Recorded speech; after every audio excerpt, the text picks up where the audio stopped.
everyone around the table has agreed to give more to help. And at the same time, we have to recognise that the impacts of this brutal invasion of Ukraine are being felt around the world, in Africa, in Latin America, in Asia. There's not a country that is not now being affected by the surge in energy prices, shortages of food and fertiliser.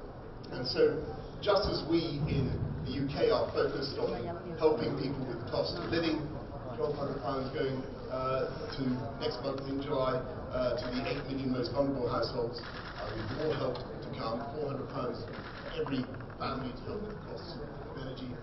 So too the governments of the Commonwealth, G7, NATO are determined to work together to ease. Can you hear me? All right? No. Maybe you have to fix. Can you pick it up roughly? Yeah? I'm just going to have to So too the governments of the Commonwealth, G7 and NATO are determined to work together to ease the pressure around the world, whether that means getting the grain out of Ukraine. I'm just going to project my voice. So too the governments of the Commonwealth, G7 and NATO are determined to work together to ease the pressure around the world, whether that means getting the grain out of Ukraine or encouraging moves to increase global energy supplies or helping countries to find alternative supplies of fertiliser. And we must, frankly, recognise the risk that not every country takes the same view of Putin's invasion or sees it in the way that we do. And so we've agreed together to work to explode some myths. We have to explode the myth that Western sanctions are in some way responsible for these price spikes, when of course it is the Russian invasion that has caused the shortages of food, and it is Putin's blockades that are stopping the grain leaving Ukrainian ports. And we need to explode the myth that it was in any way NATO that had responsibility for provoking the conflict. Nothing could be further from the truth. And if you want proof that NATO is a purely defensive alliance, you could have no more eloquent testimony than the accession of Finland and Sweden, quintessentially peace-loving countries that have been neutral for decades. And the fact that these two paladins for peace have joined NATO tells you all you need to know about NATO and all you need to know about Putin. We need to show the global south that we are the partners they need, that we NATO countries are the partners they need, and that we're there to help them as they make the transition to a green future, and that they should beware the trap, by the way, of running up huge debts to other countries that do not share our values and maybe do not have their best interests at heart. And the final myth we need to debunk is that when it comes to a crisis like this, Western democracies, because of the pressures that politicians face, do not have the same staying power. And I think that if Ukraine were to be crushed or forced into a bad peace, the consequences for freedom around the world would be appalling, and that view is shared by everyone in NATO. So let's be absolutely clear. The best way for us to win the argument around the world about our values, what we stand for, about our opposition to the use of force to change boundaries, about the primacy of international law, the best way to win that argument is for the Ukrainians to win and for Putin to fail in Ukraine. And that's why I'm pleased today that we've announced another £1 billion worth of military support. And if you wanted evidence of the amazing ability of the Ukrainians to fight back, to overcome adversity and to repel the Russians, then look at what has happened just today on Snake Island, where again Russia has had to cede ground. In the end, it will prove impossible for Putin to hold down a country that will not accept his rule. This has been a crucial summit in that we are resolved not just to support Ukraine, but we've agreed a new strategic concept. We're moving additionally, beyond the doctrine of tripwire deterrence on NATO's eastern flank, to a new approach of defence deterrence by denial. And countries around the table are also recognising that they need to spend more.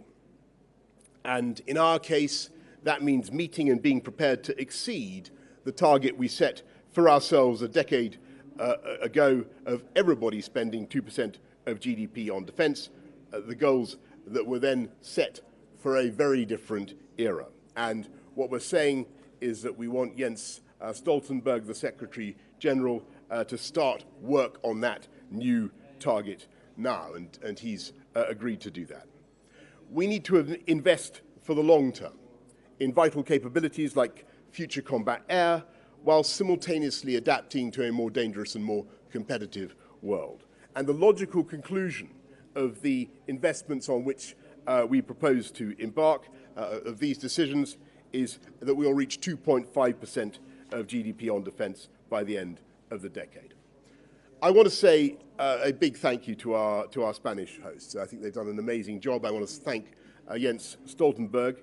And my view is at the end of this Madrid summit, the NATO alliance is plainly in robust health and getting stronger, with new members and a renewed purpose. We can see that our work is cut out, and we can see that there are billions of people around the world, swing voters, who need to hear and to understand our arguments.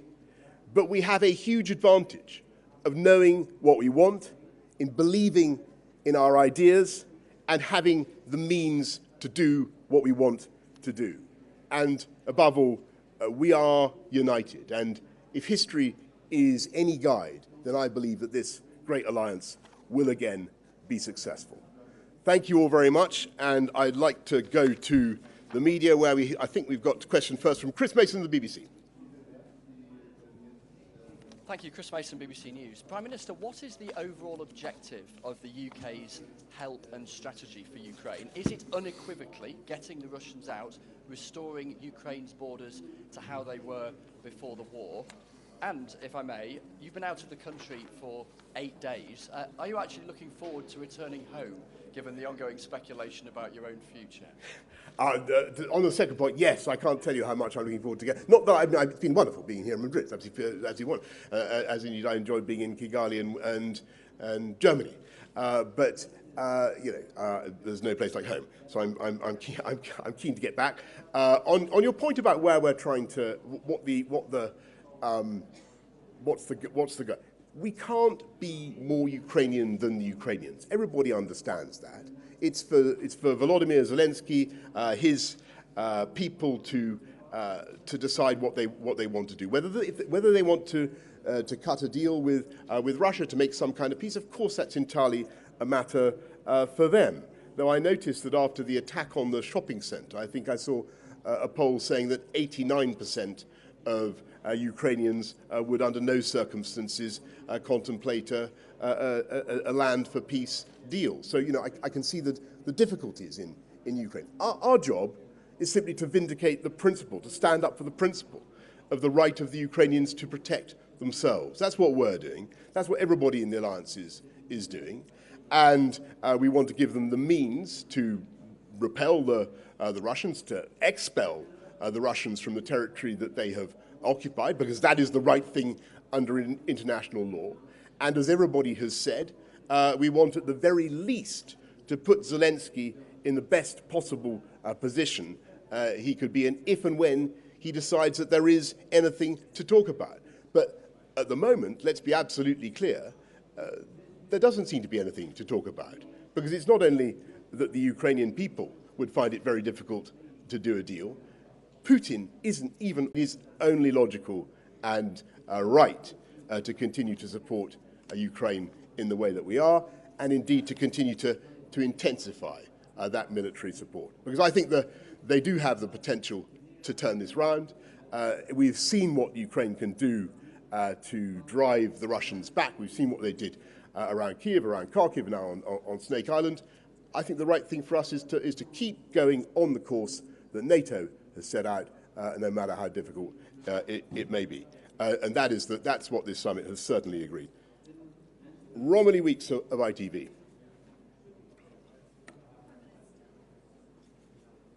One, two. I'll shout too.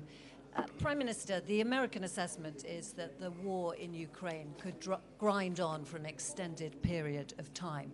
Do you really think you've won the argument amongst fellow leaders to support Ukraine to the bitter end? And do you think you can sustain an appetite for that back home?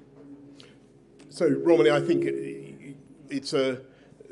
I think the argument here at NATO, the argument at G7, is very, very clear, and everybody, I think, there's a great deal of unity around this table. Everybody can see the point of principle, but everybody can see the practical consequences for the world. It would be disastrous if Putin were to succeed in Ukraine. So there's strong unanimity here.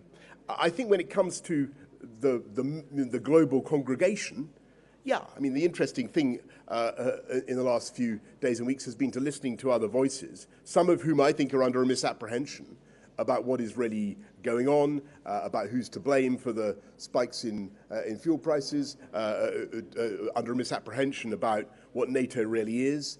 I'm afraid that we have to recognize that we have to do more as an alliance to counteract some of the propaganda that's coming out from the other side. And we have to be humble about that. We have to recognize that not everybody's necessarily automatically going to see it our way first time.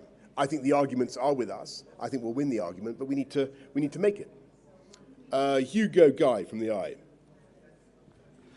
Thank you, Prime Minister. You talk about needing to win over other countries who are worried about the war's economic consequences. Are you at all concerned that people back at home who are struggling from high inflation, which is exacerbated by the war, are also going to gain sort of Ukraine fatigue, if you like? And what would be your message to them?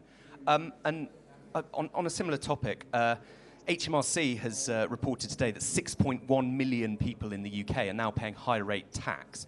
You've consistently promised to bring down tax rates, but in many ways they're higher than ever. When will you bring down tax rates? Will it be this year? Yeah, so Hugo, the point I would make about the cost of freedom, as it were, is that actually it is always worth paying. Unless we get the right result in Ukraine, Putin will be in a position to commit further acts of aggression against other parts of the former Soviet Union, more or less with impunity. That will drive further global uncertainty, further oil shocks, further panics, and more economic distress for the whole world. And the lesson of the last century, of the 20th century, is that things are only really sorted out, and you only really have a long period of sustained prosperity when you uphold the rules-based international system and when borders aren't changed by force. So that's the point I would make to people about what we're trying to do here. And I think people do get that, and they do see how important it is. And then on your point about taxation, don't forget, Hugo, that next month we've got a tax cut worth £330 on average for households, for all payers of national insurance contributions coming in, a very substantial tax cut. In addition to what we've done on fuel duty and on council tax, of course, we always want to try to reduce burdens, but we have to do it in a sensible and a responsible way. Chris Smith of The Times.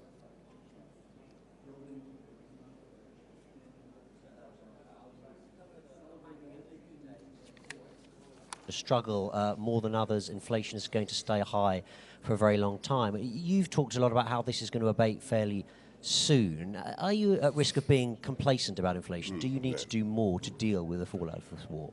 So I think we have to recognise that the UK is exposed to two particular types of issue. We've got very, very low unemployment, which means we have, by comparison with a lot of other countries around the table, which means we've got a very, very tight labour market, which has an inflationary pressure, and the balance of our energy mix is also difficult at the moment.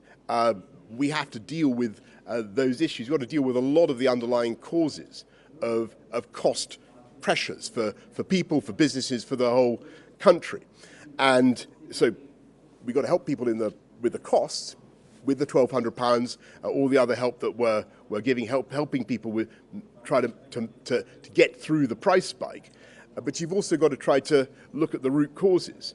And I think there are things going on in the UK economy, whether it's in the housing market or the energy market, our transport systems, which are driving the way government spends money, which are driving unnecessary cost pressures for people in our country. And those are the things that we need to fix as part of our plan for a stronger economy. So, Chris, in answer to your basic, I in no way minimise the importance of this, but nor do I minimise. This is a big chance for us now to do things differently and do things better and create foundations for a much stronger economy.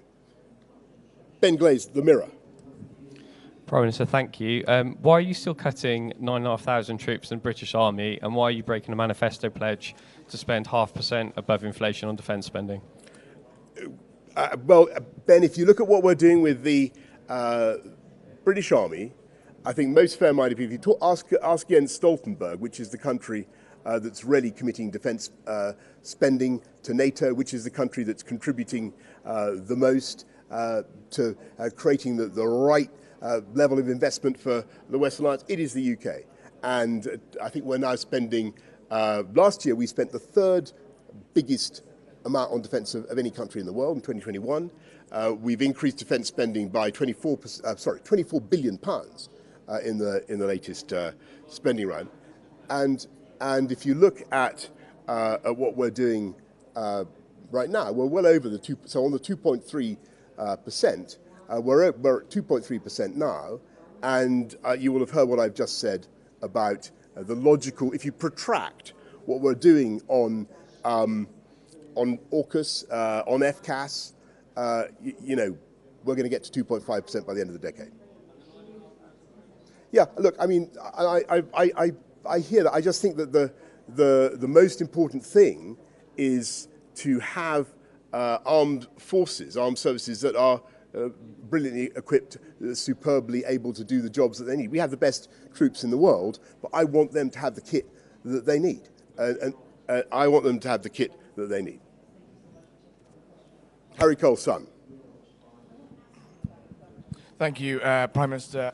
After you took the mick out of Putin at the G7 for posing topless, I regret to inform you he has hit back. He said that if you did the same, it would be a disgusting sight, and Western leaders should stop abusing alcohol and other bad habits, do physical exercise and take part in sports. One, are you going to take that? Would you like to respond? And secondly, do you really think it's wise to pick a war of words with a man your own government calls a lunatic with a very large nuclear arsenal? Look, I think the most important conclusion that Vladimir Putin needs to draw from what's happened today, the last few days in NATO and then previously in the G7, is that we are totally united in condemning what he's done in Ukraine. We're resolved to do everything that we can to help the Ukrainians to repel his troops. And I think that's the thing that he should think about. I think that he should think about the consequences of his barbaric actions, the way it has, his invasion has actually brought the West together.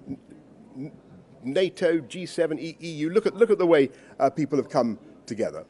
And if he wanted, less NATO on his borders by getting into Ukraine, which, by the way, it was never remotely likely that Ukraine was going to join NATO any time in the foreseeable future. Everybody knew that. It was completely mythical. But instead, what he's got is Sweden and Finland breaking their historic vows of neutrality because they're so appalled and repelled by his violence and his aggression.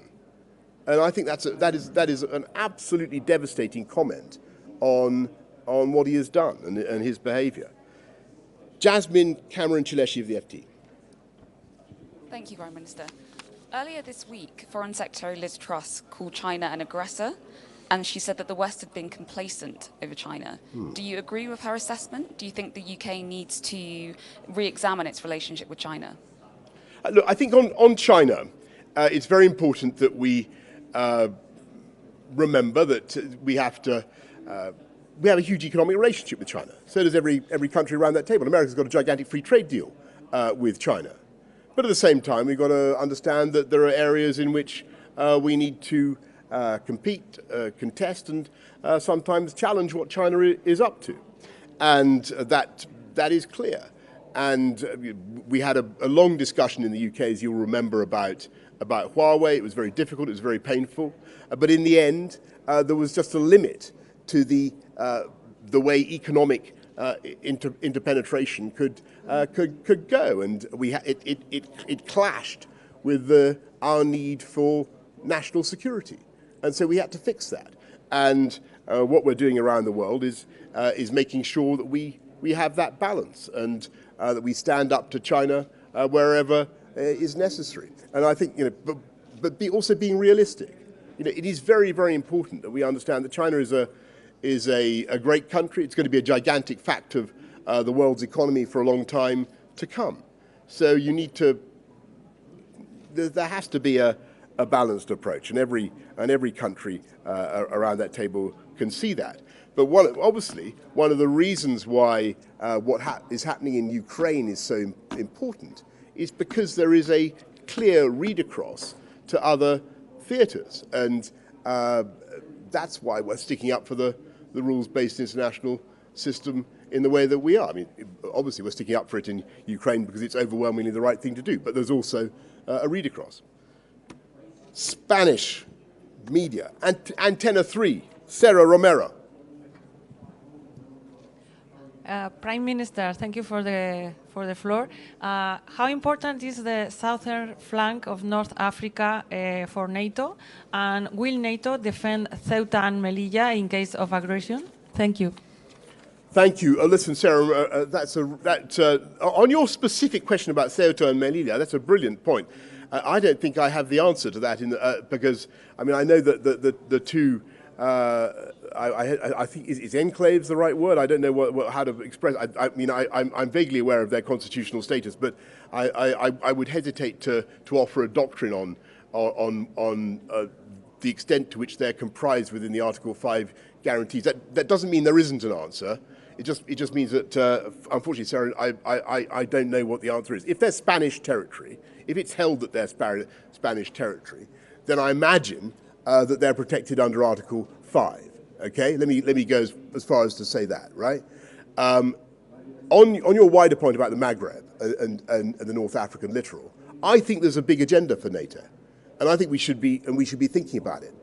And I think one of the big strategic mistakes that we've made as Europeans is not to recognise that that is the origin of so much of the migration, so much of the turmoil, and problems in North Africa feed back into the Sahel and make things worse. So there's a negative feedback loop. So I'd be in favour of much greater engagement with all those areas, and definitely a project for NATO.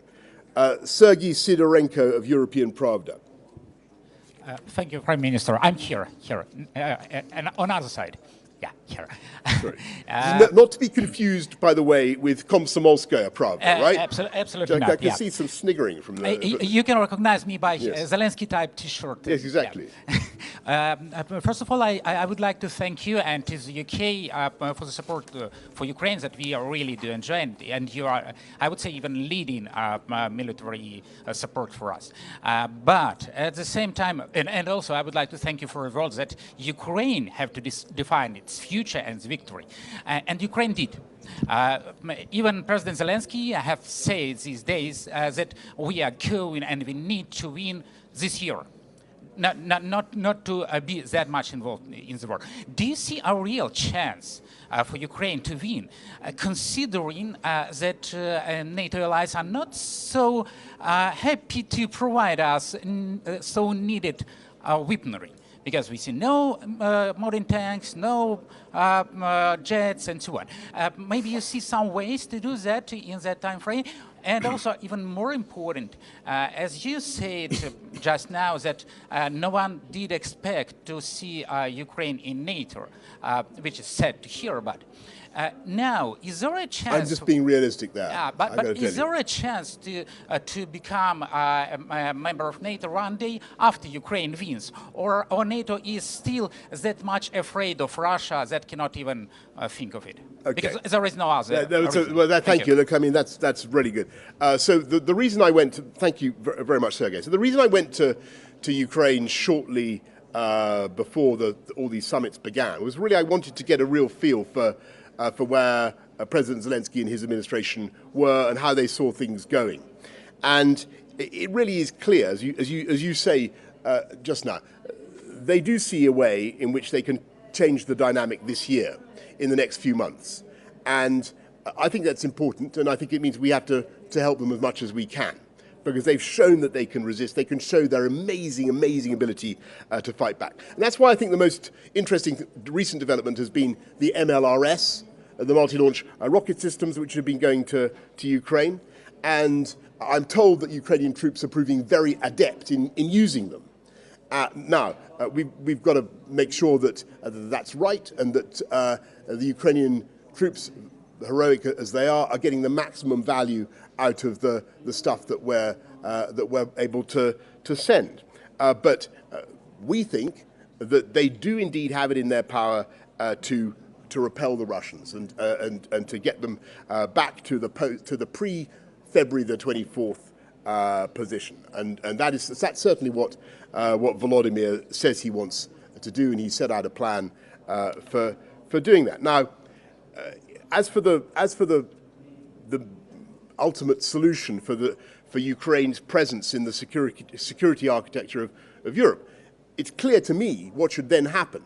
It's clear to me that leaving aside the question of an Article 5 guarantee, what you have, or what you should have, is the Western powers, whether all of NATO or just some NATO countries, should be offering deterrence by denial, so that we so fortify Ukraine with NATO-grade weaponry, plus intelligence, plus training, that no future attack is conceivable. That's stage one, and that's the position that we want to get to.